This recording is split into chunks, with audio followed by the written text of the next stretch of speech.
Question for the car mechanic industry. Come at you with no malice. I'm genuinely trying to understand the situation.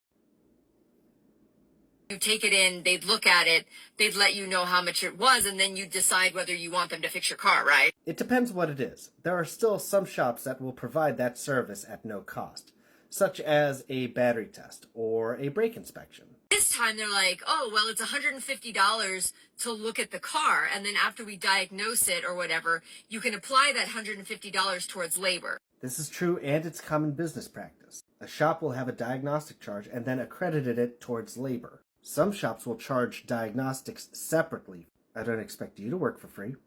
Why should I? When did labor on car repairs go up like 300%? Most restaurants do not own the property that they are operating out of.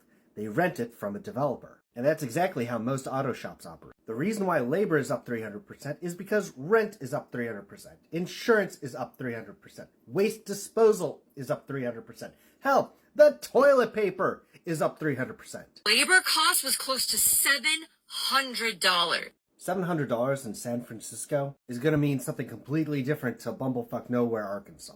I don't know what you drive now versus what you drove in the past. The cost in labor can jump dramatically depending on if your vehicle has two-wheel drive or four-wheel drive. So I contact my sister who's big in the car community, and I'm like, hey, dude, like, is that normal? She's like, yeah, man, I've seen mechanics charging as much as $300 an hour. Rick says it best. I'm not in the business to break even.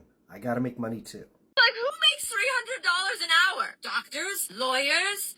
I don't know about doctors and lawyers, but I can promise you mechanics are not pulling $300 an hour.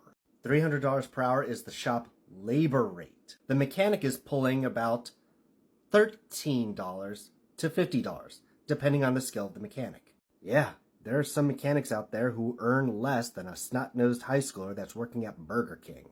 The rest of the money earned from labor rate is to cover operating costs, like rent, insurance, electricity, air, payroll. So when did it become a thing that you have to pay over $100 just to have someone look at your car? I may be wrong, but my interpretation of this is... You're not wrong. Your interpretation is exactly it. It's to incentivize you to continue doing your business at the shop that you originally took it to. It's also there to deter people from wasting time. Like, it used to be that owning the new car was the more expensive thing, but with the cost of labor to repair a used car, I don't know if that's true anymore. I mean, it's going to vary from make and model.